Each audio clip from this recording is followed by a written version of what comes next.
आपण जे उत्पन्न कमवतो त्याचा काही भाग खर्च होतो आणि उरलेला भाग बचत असतो.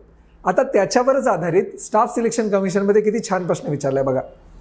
ए आणि बी यांच्या उत्पन्नाचं गुणोत्तर दिलेलं आहे 4:5 म्हणजे इन्कमचा रेशो.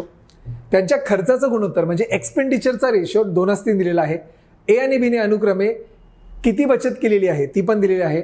तर बीचं उत्पन्न विचारलंय. आता मी जसं सांगितलं, आता तुमचं जे उत्पन्न असतं म्हणजे इन्कम, त्याच्यामध्ये काही भाग खर्च होतो आणि उरलेला भाग बचत होतो, बरोबर.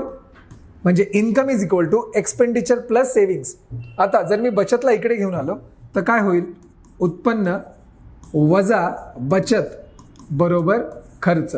येते लक्षात? Income minus savings is equal to expenditure. मला सांगा उत्पन्न काय आहे ए आणि बीचं गुणोत्तर?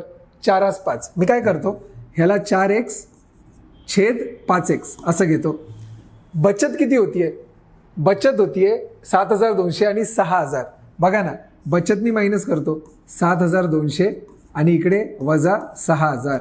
आणि खर्चाचं गुणोत्तर इथे दिलेलं आहे बघा 2:3. त्यांच्या एक्सपेंडिचरचं गुणोत्तर 2:3. हे तर तुम्हाला सोडवता येईल आणि एक्स काढता येईल. क्रॉस मल्टिप्लाय करूया. 4×3 12x वजा 72 × 3 7×3 21 आणि 6 21,600 बरोबर. 5x × 2 ते येतं 10x वजा 6,000 × 2 ते येणार 12,000.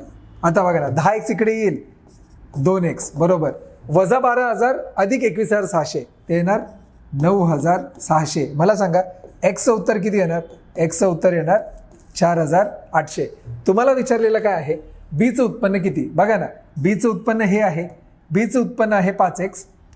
एक्स किती आहे? 4,800. म्हणजे 5 × 4,800 याचं उत्तर येणार 24,000, जे आहे आपलं ऑप्शन क्रमांक 1. ऐकणे सिंपल सांगा. व्यवस्थित फॉर्म्युला लक्षात ठेवा. जास्तीत जास्त शेअर करा आणि व्हिडिओ आवडल्यास नक्की लाईक करा.